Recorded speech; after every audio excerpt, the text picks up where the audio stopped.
المتقین إلى الرحمن وفدا صدق اللہ العظیم وصدق رسولہ النبی الکریم الامین ونحن على ذلك لمن الشاہدین والشاکرین والحمد للہ رب العالمین ان اللہ وملائکتہ یصلون علی النبی یا ایہا الذین آمنوا صلوا علیہ وسلموا تسلیما الصلاة والسلام علیک یا سیدی یا رسول اللہ وعلی آلک واصحابک یا حبیب اللہ۔ سارے حضرات درود پاک پڑھیے۔ الصلاة والسلام یا رسول اللہ وعلی آلک واصحابک یا نور اللہ۔ حمد و صلاة کے بعد دوستو، بزرگ اور بھائیوں، خواجگان موہڑا شریف علیہم الرحمہ کے عرس پاک کی یہ تقریب ہے۔ میں اور آپ یہاں حاضر ہیں۔ اللہ تبارک و تعالی ہم سب کے حال پہ رحمت فرمائے، اس حاضری کو اپنی بارگاہ میں قبولیت کا شرف عطا فرمائے۔ میں ویسے بھی تقریر تھوڑی کرتا ہوں، تو آج تو ویسے بھی تھوڑا سا موسم کی شدت ہے اور آپ حضرات کافی دیر سے تشریف فرما ہیں۔ بڑی مختصر سی چند باتیں عرض کرنی ہیں۔ شرط یہ ہے کہ آپ میری طرف دیکھیں، موبائل کی طرف نہ دیکھیں، مجھے موقع دیں تاکہ کچھ باتیں ہو جائیں۔ اس کو بھی سیٹ کر دیں جی اور بیٹھ جائیں آپ بھی۔ اللہ آپ کو خوش رکھے۔ تھوڑا سا نا جی، ایک محفل ہوتی ہے اور ایک میلہ ہوتا ہے، ان دونوں میں فرق ہوتا ہے۔ تو یہ محفل ہے، اس کو آپ سمجھ لیں کہ یہ محفل ہے۔ اللہ تعالیٰ آپ کو خوش رکھے، آپ تشریف رکھیں تاکہ کچھ باتیں آپ سے ہو جائیں۔ اسلام ایک نظریاتی دین ہے۔ نظریہ انسان کی سوچ کو کہتے ہیں کہ اس کی سوچیں کس طرح کی ہیں، وہ کس ذوق کا آدمی ہے۔ نبی پاک صلی اللہ تعالیٰ علیہ وسلم کی تشریف آوری سے پہلے لوگوں کے نظریات اس طرح کے تھے کہ کھاؤ پیو موج کرو، جو کچھ ہے دنیا میں ہی ہے۔ وہ صبح نکلتے تھے، شام تک دولت کٹھی کرنے کا شوق ان کے دلوں میں رہتا تھا۔ شام ہو جاتی تھی، سو جاتے تھے، صبح پھر نیا رستہ، مال و دولت کے تلاش کا، شہرت کا، ناموری کا، سرداری کا۔ یہ ان لوگوں کا مزاج تھا۔ سمجھتے تھے مر گئے، ختم ہو گئے۔ پھر ان لوگوں کی کچھ اس طرح کا ماحول تھا کہ بس وہ جب انسان کا رشتہ صرف پیسے کمانے کا ہو، مال و دولت کا ہو، تو پھر ہر رشتہ دولت کا ہو جاتا ہے۔ پھر بچے بھی اپنے باپ سے کہہ دیتے ہیں کہ تو فلانے کے طریقے پہ چلتا تو آج بڑا مالدار ہوتا۔ کئی والدین شکایت کرتے ہیں کہ ہمارے پاس پیسے ہوتے تو ہمارے بچے بھی ہماری قدر کرتے۔ ہر چیز تلنے جب لگ جاتی ہے، پھر انسانیت، روحانیت، نورانیت، وارفتگی نہیں رہ جاتی، پھر ہر چیز پیسے میں تلتی ہے۔ اہل عرب کا یہ مزاج تھا۔ نبی پاک نے انہیں ایک نظریہ دیا۔ حضور علیہ السلام نے یہ نظریات دیے کہ تم دنیا میں صرف سونے، جاگنے، کھانے، پینے، شہرت کمانے نہیں آئے، بلکہ دین اسلام کا ایک نظریہ ہے۔ الذی خلق الموت والحیات لیبلوکم ایکم احسن عملا۔ اللہ فرماتا ہے میں نے موت اور زندگی اس لیے پیدا کی ہے تاکہ پتہ چلے تم میں اچھے عمل کون کرتا ہے۔ سوسائٹی کو بہترین کردار دینا اور دنیا میں ضرورت کے مطابق پیسے کمانا اور ان سے بھی دل نہیں لگانا، یہ ہمارے نبی پاک علیہ السلام نے ہمیں نظریہ دیا۔ اور جن بزرگوں کے ہم عرس مناتے ہیں نا، حضرت خواجہ قاسم صادق موڑوی رحمۃ اللہ علیہ، ان مشائخ نے انہی نظریات پر زندگی گزاری۔ وہ غاروں میں بیٹھ گئے، پہاڑوں میں بیٹھ گئے۔ اب ہم جس چکر میں ہیں نا، ساری آسانیاں مجھے اپنے کمرے میں چاہیے، ڈرائنگ روم میں چاہیے۔ ہم یہ کرتے ہیں کہ ہر چیز ریموٹ کنٹرول ہو، بڑا بہترین بستر ہو، اے سی چل رہا ہو، کوئی ٹینشن نہ ہو، اب بیٹھیں موج کر رہے ہیں۔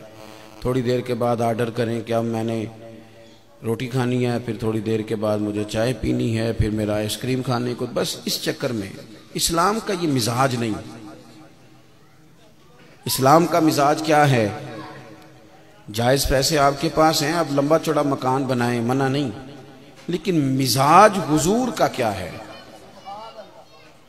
کہ نبی پاک علیہ السلام نے فرمایا کہ مجھے اللہ کی طرف سے یہ اذن دیا گیا تھا، اختیار دیا گیا تھا کہ میں چاہوں تو نبی اور بادشاہ بن جاؤں۔ جس طرح حضرت سلیمان علیہ السلام نبی بھی ہیں، بادشاہ بھی ہیں، حضرت یوسف علیہ السلام نبی بھی ہیں۔ میری بات سنیں جی آپ، اللہ آپ کو خوش رکھے۔ مجھے اجازت تھی، محبوب فرماتے ہیں چاہوں تو نبی اور بادشاہ بن جاؤں، لیکن حضور فرماتے میں نے بادشاہت قبول نہیں کی، پسند نہیں کی۔ بادشاہت آتی تھی، میں نے قبول نہیں کی۔ میں نے عرض کی مالک میں تیرا نبی اور بندہ بننا چاہتا ہوں۔ اسلام یہ نظریہ دیتا ہے، اور صوفیاء اس نظریے کے سب سے بڑے ہمارے سامنے نمونے ہیں۔ وہ کہتے ہیں کہ دنیا اتنی حاصل کرنی ہے جتنی ضرورت ہے، پیچھے نہیں بھاگنا۔ یعنی آپ کا مزاج بن جائے نا کبھی کہ میں نے ہر آدمی کو پیسوں کی نظر سے دیکھنا ہے، تو آپ کیا سمجھتے ہیں صرف آپ کا ہی ایسا مزاج ہے؟ پھر لوگوں کا بھی آپ کے حق میں یہی مزاج بن جائے گا، جس کو دو گے وہ راضی ہوگا، نہ دو گے تو ناراض ہوگا۔ آپ کو مخلص لوگ ہی نہیں ملیں گے۔ لیکن اگر نظریاتی زندگی گزاریں گے، اور ویسے بھی حضرت امام جعفر صادق رضی اللہ تعالیٰ عنہ فرماتے ہیں کہ اللہ تعالیٰ نے نا دنیا کو حکم دیا ہے، رب نے دنیا سے فرمایا ہے کہ جو کرے نا اللہ رسول کی اطاعت، اس کی خدمت کرنا، اور فرمایا جو تیرے پیچھے بھاگے نا، دنیا جو تیرے پیچھے بھاگے اسے تھکا دینا۔ تھک گئے لوگ، بھاگ رہے ہیں صبح و شام، تھک رہے ہیں، بڑے بڑے پیسے کمائے، بڑی بڑی بلڈنگیں کمائیں، لیکن کوئی نہیں۔ بانج فقیروں کسے نہ ماریا، اے ہوئی چور اندر دا، وہی کھڑے ہیں جہاں سے شروع ہوا تھا۔ اپنی زندگی کے اندر تھوڑے پہ گزارا، سادگی، اس میں حسن ہے۔ حضرت شاہ فرید الدین عطار رحمۃ اللہ علیہ عطر فروش تھے توبہ کرنے سے پہلے۔ عرب شریف کے اندر جو عطار ہیں نا عطر بیچتے ہیں، وہ بڑا مہنگا بزنس ہے ان کا۔ اللہ تعالی ہم سب کو حرمین شریفین کی حاضری نصیب کرے۔ تو سونے والی دکان کے بالکل ساتھ خوشبو والی دکان ہوتی ہے، یعنی جتنا کرایہ وہ دیتا ہے اتنا یہ بھی دیتا ہے، اتنا مہنگا بزنس ہے۔ تو حضرت شاہ فرید الدین عطار کہتے ہیں میں تجارت کرتا تھا، اور مہنگی مہنگی خوشبوئیں میں نے الماریوں میں سجائی ہوئی تھی، میں بیچتا تھا، کاروبار کرتا تھا۔ ہمارے ہاں لوگ پریشان بھی صرف وہی ہیں جن کا کام نہیں چلتا، جن کا چل گیا اور پتہ نہیں کہاں چلے گئے، کہاں چلے گئے۔ لوگ آگے کہتے ہیں حضرت صاحب آج کل بڑی پریشانیاں، دعا کر دیں۔ تو میں اکثر کہتا ہوں پریشانی کے وقت آتے ہو اس وقت بھی آیا کرو نا، کہ آج کل کاروبار بڑا چل رہا ہے، کوئی شکر کا طریقہ بتا دیں۔ اس وقت بھی تو پوچھیں نا کہ شکریہ ادا کرنا ہے تو کیسے کر سکتے ہیں، لیکن یہ مزاج ہی نہیں ہمارا۔ تو حضرت فرید الدین عطار رحمۃ اللہ علیہ فرماتے ہیں سب ٹھیک چل رہا تھا، میں ایک دن دکان میں بیٹھا تھا، ایک بزرگ اچانک وارد ہوئے، تو انہوں نے آ کر کے میری دکان سے مختلف جگہوں سے خوشبوئیں دیکھنی شروع کر دی۔ میں سمجھا کو گاہک ہے، اچھی طرح چیز پسند کر لے گا، پھر وہ خرید لے گا۔ انہوں نے 2 3 4 الماریاں دیکھیں، وہ دیکھتے ہی جا رہے تھے۔ تو میں نے ان سے آگے بڑھ کے کہا کہ بابا جی کیا چاہیے مجھے بتائیں، کیا دیکھ رہے ہیں؟ کہتے ہیں نا سیل مین، کیا چاہیے؟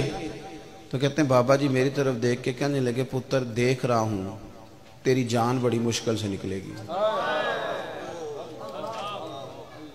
وہ کیوں جی، کیوں مشکل سے نکلے گی؟ کہنے لگے مال ہی بڑا جمع کیے، کبھی یہ والی شیشی یاد آئے گی، کبھی وہ والی یاد آئے گی، کبھی اس بینک کا اکاؤنٹ یاد آئے گا، کبھی اس کا یاد آئے گا، کبھی ادھر والا پلاٹ کو مرنے دیں گے، اتنی محنت سے دنیا کٹھی کی یار مر جائیں چھوڑ کے، یہ یاد آئیں گی ساری چیزیں، تو کیسے مرے گا، تو بڑی مشکل سے تیری جان نکلے گی۔ کہتے ہیں میں دنیا دار تھا، مجھے غصہ آیا، دنیا داروں کو دعوت خیر دے تو ناراض ہوتے ہیں اللہ ماشاءاللہ، مجھے غصہ آیا،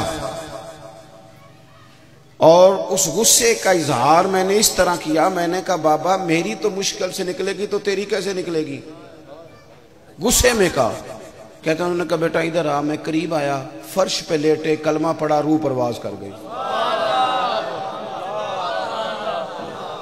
عرش فرش تے بانگا ملیاں مکے پہ گیا شور بلے شاہ آسا نہیں ہو مرنا اے تے مر گیا ہی کوئی اور آسا مرنا ہی نہیں اس طرح نکلے ہم تو بھئی سامان سمیٹے بیٹھے ہیں جب وہ کہے گا آ جاؤ تو چل پڑیں گے تیاری ہے یہ نظریاتی زندگی ہے نہیں نہ مکان بنایا کوئی بھی حضرت عمر فاروق نے 24 لاکھ مربع میل کے حکمران تھے اور مکان وہی پرانا کرتا وہی پرانا ہمارے ہاں تو جو بندہ چھوٹا سا وزیر بنتا ہے ایک اس کے اپنے شہر میں کوٹھی ہوتی ہے ایک لاہور میں ہوتی ہے ایک اسلام آباد میں ہوتی ہے بھئی اتنی جگہ رہتے کیسے ہو پر رکھی ہوئی ہیں جناب کیا کریں غریب ملک جو ہوا غریب ملک کے حکمران اسی طرح کے ہی ہوتے ہیں اور آپ لوگ بڑے سمجھدار ہیں آپ ان کو حکمران بناتے ہیں گلیوں کے دروازوں پر آپ لوگ انتخابی دفتر بناتے ہیں جلیبیاں بھی نکلواتے ہیں خدمت بھی کرتے ہیں نہ کرو سنجیدہ قومیں اس طرح نہیں کرتی آپ دیکھیں یہ پھر آپ کے ساتھ کیا حال کرتے ہیں کیا بات کریں حکومت کی اور کیا اپوزیشن کی سب ایک ہی چکر میں پڑے ہوئے ہیں سب ایک ہی چکر میں اللہ تعالیٰ سمجھ عطا فرمائے تو میرے عزیز بھائی حضرت عمر فاروق رضی اللہ تعالیٰ انہوں نے 24 لاکھ مربع میل کے حکمران ہیں ایک ہی گھر ہے پرانا کیوں نہیں بلا بنایا انہوں نے نظریاتی آدمی اس لیے نہیں بنایا کہ نبی پاک علیہ السلام جب معراج سے واپس آئے تو محبوب نے فرمایا تو عمر میں تیرا گھر جنت میں دیکھ آیا ہوں انہیں پتا تھا کہ یہاں اتنے کوٹھے مکان بنا کے کیا کرنے ہیں اتنے بنگلے کیا کرنے ہیں بنا کے گھر تو جنت میں بنا ہوا ہے جب یہ نظریہ پک جاتا ہے نا کہ ہمارے لیے آخرت میں کچھ ہے والآخرۃ خیر وابقی رب فرماتے ہیں آخرت تیرے لیے بہتر بھی ہے اور باقی رہنے والی بھی ہے اور فنا نہیں ہوگی ہم فیہا خالدون جو لوگ جنت میں جائیں گے وہیں رہیں گے تو اپنے آپ کو نظریاتی بنائیں اتنی دوڑ نہ لگائیں دنیا تھکا دیتی ہے اور دنیا کی ڈیمانڈ روز بدلتی ہے روز ڈیمانڈ بدلتی ہے آپ کتنی کو پوری کریں گے کل فیشن اور ہوتا ہے سویرے اور ہو جاتا ہے اب کہاں کپڑے پرانے ہوتے ہیں اب تو ڈیزائن بدلتے ہیں تو میرے بھائی اپنی زندگی میں نظریاتی بنے نظریاتی میں تو اب کئی دفعہ چیزوں کو دیکھتا ہوں تو حیران ہو جاتا ہوں وہ پیر جو ہمیں فقیری کا سبق پڑھاتے ہیں نا ان کی اپنی گاڑی 2.5 کروڑ کی ہوتی ہے اور لوگوں کہتے ہیں فقیر ہو جاتے آپ امیر ہو جا رہے ہیں بھائی تھوڑے سے آپ بھی ہو جائیں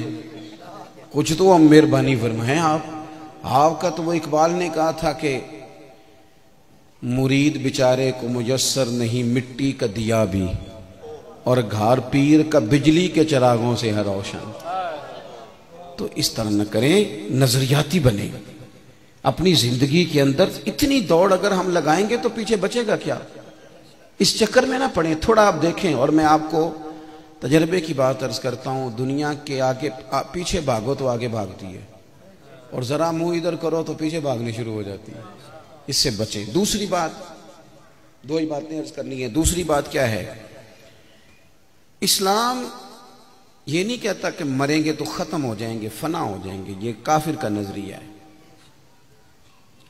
ہمارے ہاں لوگ نا خوف کھاتے ہیں موت سے بڑا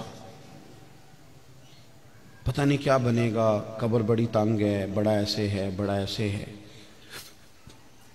دیکھو قبر دوزخ کا گڑھا ہے کھڈا ہے اس میں بڑی آزمائشیں ہیں یہ بات بالکل سچی ہے لیکن کس کے لیے جس نے اللہ رسول کو ناراض کیا ہے حلال حرام کی تمیز نہیں کی اپنی زبان پہ قابو نہیں رکھا اپنے دل پر اس نے تقوی کا پہرا نہیں بٹھایا کتنی چیزوں کی ہمیں فکر ہوتی ہے نہیں فکر ہوتی تو ہمیں بس شریعت اسلامیہ کی نہیں ہوتی اگر تھوڑی سی توجہ کریں اللہ رسول کے احکامات پر تو پھر قبر کھڈا نہیں ادھر دیکھو جوانوں میری طرف یہ ابھی آیا نا جب کرونا کچھ سال پہلے تو مجھے ایک سرکاری ادارے میں جانے کا موقع ملا تو وہ کہنے لگے جناب تھوڑا سا لوگوں کو قائل کر دیں بڑا خوف ہے قریب ہی نہیں جاتا کوئی کسی تو میں نے یہ والی گفتگو وہاں پہ کی میں نے کہا بھائی کھڈا گھڑا یہ ساری باتیں قبر میں ہیں لیکن اگر میں نے لاہور آنا ہے تو پھر مجھے پتہ ہے نا کہ میں نے چڑھنا بھی لاہور والی سڑک پہ ہی ہے پنڈی والے پہ تو نہیں نا چڑھ جاؤں گا تو مجھے آپ کے اعمال کا مجھے نہیں پتا، مجھے اپنا پتا ہے، اور آپ کو میرا نہیں پتا، اپنا پتا ہے۔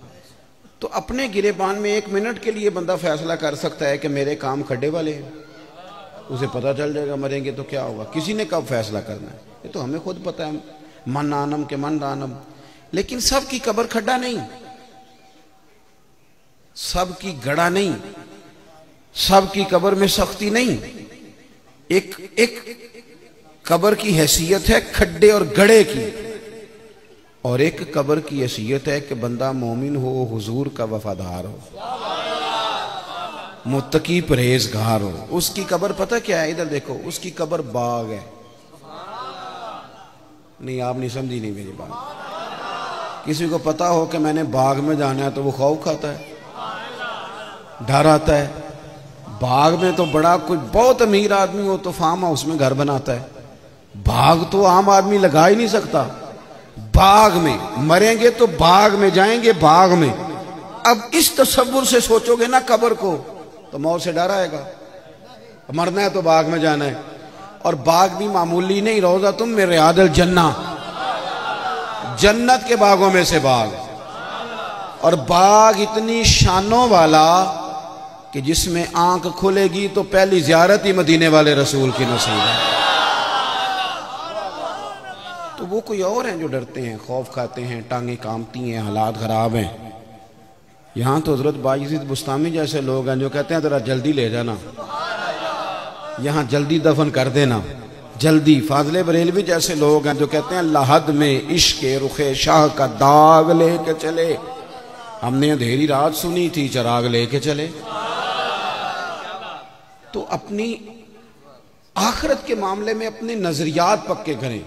مومن نے، مسلمان نے، نیک آدمی نے قبر میں جانا ہے تو باغ میں جانا ہے۔ اور اللہ تعالیٰ نے قرآن مجید میں فرمایا یوم نحشر المتقین الی الرحمن وفدا، فرمایا جب متقی لوگ قیامت کے دن اللہ کی بارگاہ میں پیش کیے جائیں گے تو مہمان بنا کے پیش کیے جائیں گے۔ رب ان کا میزبان ہوگا، میزبان۔ اللہ کے حضور جب وہ جائیں گے تو وہ مہمان بنا کر، مومن کو آخرت میں بڑے انعام سے نوازا جائے گا، بڑے اکرام سے نوازا جائے گا۔ اور نبی پاک صلی اللہ تعالیٰ علیہ وسلم نے فرمایا قیامت کے دن رب تمہیں وہ نعمتیں دے گا نہ کسی آنکھ نے دیکھی، نہ کسی کان نے سنی، اور فرمایا تمہارے دل پر خیال بھی نہیں گزرا ہوگا رب اتنی نعمتیں عطا فرمائے گا۔ بس شرط یہ ہے کہ بندہ نظریاتی ہو۔ ہم نہ مال بڑا اکٹھا کرتے ہیں۔ میں نے آج دوپہر میں دوستوں سے کہا ہے کہ میں کچھ ایسے لوگوں کو بھی جانتا ہوں کہ پیسے نہ ہوں تو وہ بیمار سے لگتے ہیں۔ تو اڈی نہیں گل کرتا پیا، کسے باشے پتہ نہیں کس کی کر رہا ہوں، اور پیسے آ جائیں تو صحت ٹھیک لگتی ہے، اب جیب میں پیسے ہیں تو اس طرح نہ کریں، چھوڑیں۔ اگر آپ تھوڑا سا نکلیں گے نا ان چیزوں سے، تھوڑا سا اوپر اٹھ کے سوچیں گے تو آپ کو محسوس ہوگا جسم ہلکا پھلکا ہو گیا، طبیعت سکون میں آ گئی ہے، ٹھنڈی ہو گئی۔ اور اگر آپ کی طبیعت اڑی رہے گی نا، میرے پاس 1-2 دوست آ گئے، ان کا بھی میری طرح محفل میں آنا جانا رہتا ہے، تو میں نے ان سے ایک بات کی، میں نے کہا اگر پیسے طے کر کے جاؤ گے نا تو سب سے زیادہ تمہیں تکلیف ہوگی۔ کہنے لگے وہ کس طرح؟ میں نے کہا سمجھاتا ہوں۔ ایک بندے نے طے کیا تھا جناب کہ میں نے نہ پہنچنا ہے جی لاہور، تو وہ لاہور کا معنی اس نے سمجھ لیا تھا کہ جب میں داخل ہوں گا نا، اسلام آباد سے آ رہا ہوں تو کالا شاہ کاکو سے چڑھوں گا تو یہ لاہور ہے۔ اس نے کہا ٹھیک ہے اتنے پیسے لوں گا۔ اب اس کو آ کے پتا چلا کہ لاہور کے اندر بھی جانا ہے، پونا گھنٹہ وہ بھی لگے گا۔ وہ بندے کئی اڑ جاندے نے، کہندے نے ہن 5 اور دیو، تواڈے نال نہ کوئی اڑیا ہوے گا تاں نہیں تانوں پتہ، لیکن بعض ایسے ہیں اللہ معاف فرمائے، سمجھ عطا کرے، وہ کہتے ہیں اور دو، وہ دے دیتا ہے بندہ، جس نے 35 دینا ہے اس نے 40 بھی دے ہی دینا ہے۔ لیکن وہ دینے والے کو بھی تھوڑی کوفت ہوتی ہے، لینے والا بھی تھوڑا سا نا، وہ کہتے ہیں تلخی ہو گئی، مزہ نہیں آیا، وہ مفت کی شرمندگی۔ اللہ کرے آپ سمجھے میری بات کو۔ تو ایک تو سوچ یہ ہے، ایک سوچ یہ ہے کہ مجھے کس نے پوچھنا تھا، نبی پاک کے نام پہ لوگ دعوت دیتے ہیں۔ تو وہ وہاں آیا تو اس کو وہاں سے پتہ چلا کہ وہ تو نے تو 40 منٹ اور سفر کرنا، تو خوش ہو گیا، کہنے لگا جدھر جدھر سے میری گاڑی گزرے گی وہ ساری زمین قیامت میں میرے ایماندار ہونے کی گواہی دے گی۔ اب یہ مطمئن ہے یہ شخص اس کا وجود ٹھنڈا ہے، اس لیے کہ حضور کا ثنا خواں بن کے جا رہا ہے، نبی پاک کے دین کا خادم۔ آپ جب ان چیزوں سے نکل آتے ہیں نا، ہرس سے، ہوس سے، طمع سے، آپ کا اپنا کلیجہ ٹھنڈا ہوتا ہے، آپ خود سکون میں آ جاتے ہیں۔ سنیں حدیث پاک، اور میں اپنی بات کو سمیٹوں، بخاری میں موجود ہے، اس کو آپ نے سمجھنا ہے۔ میں جس طرح آپ کو جہاں لانا چاہتا ہوں وہاں آپ نے آنا ہے۔ مطالبات کم کریں زندگی میں، مطالبات تھوڑے کریں، اور زبان کی اور نفس کی خواہشات پر تھوڑا سا کنٹرول کریں۔ زبان کھانا جو ہوتا ہے نا، یہ ذائقے کے لیے نہیں ہوتا، یہ کم رسیدی کرنے کے لیے ہوتا ہے۔ اگر اپنے منہ کو ذائقہ لگا لو گے نا، سویرے یہ کھانا ہے، دوپہر یہ کھانا ہے، نہیں میں نے آج وہاں جا کے وہاں سے روٹی کھانی ہے، آپ تھک جاؤ گے۔ تھوڑا سا نا لذات دنیا سے ہٹیں، سادہ کریں اپنے آپ کو، آپ نارمل زندگی گزاریں گے، آپ کو کیف نصیب ہوگا۔ میرے بھائیوں، یہ میں آپ کو صوفیاء کی بات سنا رہا ہوں، عرس سنا رہا ہوں سارے کا سارا۔ نبی پاک صلی اللہ علیہ وسلم نا موٹے بان کی چارپائی پہ آرام فرماتے، بوٹے بان کے۔ اسی پنڈا چوں مونج دی منجی آخ دے سا، میں تے پینڈو آنا تسی نہیں تے۔ ہاں نہ اس لیے نہیں کرتے کہ کہہ دیں سانو کو پینڈو نہ سمجھ لے، پتہ ہے آپ سب کو وہ کیا ہوتی ہے، ویسے ہاں نہ نہیں کر رہے، چلو نہ کرو، میں نو پینڈو سمجھ لو تسی۔ تو وہ موٹے بان کی چارپائی پہ سرکار آ رہا، اور اس میں نا جب بھی سوتے تھے نا، ہمارے گھر میں بھی ہوتی تھی، اٹھتے تھے تو کمر پہ نشان پڑ جاتے تھے، بالخصوص گرمیوں میں جب پتلے کپڑوں کے ساتھ اس پہ لوگ سوتے تھے، نشان چھوڑ جاتی تھی۔ اللہ کے محبوب علیہ السلام آرام فرماتے، سیدنا فاروق اعظم تشریف لے گئے زیارت کے لیے، حضور ان کو ملنے کے لیے اٹھے، کپڑا مبارک کمر مبارک سے ہٹا تو موٹے بان کی چارپائی کے نشان۔ حضرت عمر اپنے مزاج کے لحاظ سے اصول پسند تھے، سخت تھے، لیکن حضور کی کمر پر نشان دیکھے تو رو پڑے، اتنا دلیر آدمی۔ عرض کی یا رسول اللہ، کیسر و کسرا دین کے دشمن تو اتنی موج کر رہے ہیں، آسانی میں ہیں، اور آپ اللہ کے حبیب ہو کے اس کیفیت میں رو پڑے۔ اب چاہیے تھا نا کہ حضرت عمر کو نبی پاک علیہ السلام تسلی دیتے اور کہتے نہیں نہیں بس اسی نہیں، سرکار نے ایک اور نظریہ دیا، ایک اور سوچ دی۔ حضور نے فرمایا عمر تم پسند نہیں کرتے کہ وہ دنیا میں تھوڑی آسانی دیکھیں اور آخرت میں رسوا ہو جائیں، اور ہم دنیا میں تھوڑی مشکل دیکھ لیں اور آخرت کی ساری عزتیں اللہ ہمیں ہی عطا کر دے۔ یہ نظریہ ہے دین کا، اس کو سمجھو۔ یہاں موج کا ماحول نہ بناؤ، کتنی کو زندگی ہے۔ پاکستان میں تو ویسے 50 سال سے جب بندہ اوپر جاتا ہے تو دوائی کھانی پڑتی ہے، کوئی نہ کوئی گولی کھانی پڑتی ہے۔ یہ تو بھئی آپ کتنا کو مثلا 15-20 سال میں بڑے ہوئے تو کتنی کو موج کرنی ہے، 20 سال۔ تو اگر یہ 20 سال اللہ رسول کو دو اور اپنے ذہن پر، دل پر، خواہشات پر تھوڑا سا پیرا بٹھاؤ، اور زندگی میں تھوڑی سی سستے موبائل سے بھی گزارا ہو ہی جاتا ہے، کچھ بھی نہیں ہوتا، کچھ بھی نہیں ہو۔ گاڑی نے گاڑی رہنا ہے، وہ 40 لاکھ کی بھی گاڑی ہے اور 1.5 کروڑ کی بھی گاڑی ہے۔ تھوڑی سی چیزوں کو نا، رمضان قریب آ گیا ہے، حکمران تو لڑ رہے ہیں، انہوں نے لڑتے ہی رہنا ہے۔ ان کو کیا پتا ہو کہ جب صبح رات کو میاں بیوی مشورہ کر رہے ہوں کہ صبح پراٹھوں کے لیے گھی کوئی نہیں، کہاں ان کو کیا پتا ہو اس درد کا۔ میں نے تو سارا ملک دیکھا ہے، میں نے ان سے کہا تھا میں تمہیں دکھاتا ہوں کہ پچھلے ہمارے جو جی ٹی روڈ سے تھوڑے دور ایریے ہیں ان میں حال یہ ہے کہ خامند لاہور میں، فیصل آباد میں، ادھر ادھر شہروں میں چلا گیا نوکری کرنے، خاتون کھیتوں میں کام کرتی ہے، بچے اس نے کھیت کے کنارے پہ بننے پہ بٹھائے ہوئے، تمہیں کیا پتا ہو غریبی کا درد کیا ہوتا ہے۔ یہ سب روگاں دا روگ محمد جس دا نام غریبی، تے کانڈ بلا کے لنگ جاندے نہیں دوست یار قریبی، اور غریب سیانے بھی نہیں ہوتے، یہ بھی پکی بات ہے، چونکہ جدے کار دانے وہ سمجھدار ہوتے ہیں۔ گاڑی ہو تو چلانی بھی آئی جاتی ہے، گھر میں کانٹے ہوں تو کھانا بھی آ ہی جاتا ہے، نہ ہوں تو کیسے آئے گا۔ جن کے پاس موبائل ہیں انہیں واٹس ایپ کو پتہ چل ہی گیا ہے نا، تو جن کے پاس نہیں انہیں نہیں پتہ۔ تو رمضان شریف سے پہلے کسی کی مدد کرنی ہے تو رمضان میں نہیں، رمضان سے پہلے لائنیں لگا کے لوگوں کو راشن نہ دینا، تمہیں رب لائنوں میں لگا کے رزق نہیں دیتا،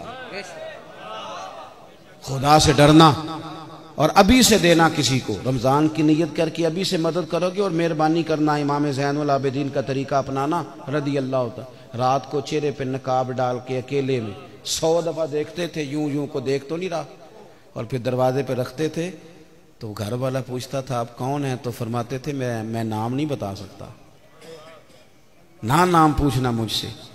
کیوں؟ اس لیے کہ اجر اللہ رسول سے لینا ہے۔ تھوڑا سا نا اشک شوئی کا مظاہرہ کریں، ایک جوڑا کم لے لے عید پہ، وہ کسی بہن بھائی غریب کی مدد کر دیں، پرانے جوتے بھی پالش ہو کے گزارا کر جاتے ہیں، مہربانی کریں۔ امیر اگر خرچے کم کر لیں تو غریبوں کو فائدہ ہو جائے گا۔ اللہ سمجھ عطا فرمائے۔ آخر دعوانا ان الحمدللہ۔ اللہم صلی علی سیدنا محمد وآلہ وبارک وسلم۔ اللہ ہماری حاضری قبول فرما، ہمارے گناہ معاف فرما، ہماری غلطیوں سے درگزر فرما۔ جنہوں نے یہ بندوبست کیا ہے انہیں بہترین اجر عطا فرما، جو تشریف لائے ہیں انہیں بہترین صلہ عطا فرما۔ جن بزرگوں کو ہم عرس منا رہے ہیں ان کے درجات کو بلند فرما، ہمیں اپنے بزرگوں کے فیض سے فیض یاب فرما، ہمارے حال پہ رحمت کی نظر فرما۔ رمضان شریف آنے والا ہے، اس کی ساری برکتیں ہمیں عطا فرما، روزے رکھنے کی توفیق دے، 20 تراویح باجماعت ادا کرنے کی توفیق عطا فرما، قرآن پاک سے محبت عطا فرما، ہماری بہنوں کو بیٹیوں کو عزت کی چادر عطا فرما۔ اللہ ہم سب کا خاتمہ ایمان پہ فرما۔ اللہم رب اغفر وارحم وانت خیر الراحمین، وصلی اللہ تعالی علی حبیبہ سیدنا محمد وآلہ۔ السلام علیکم۔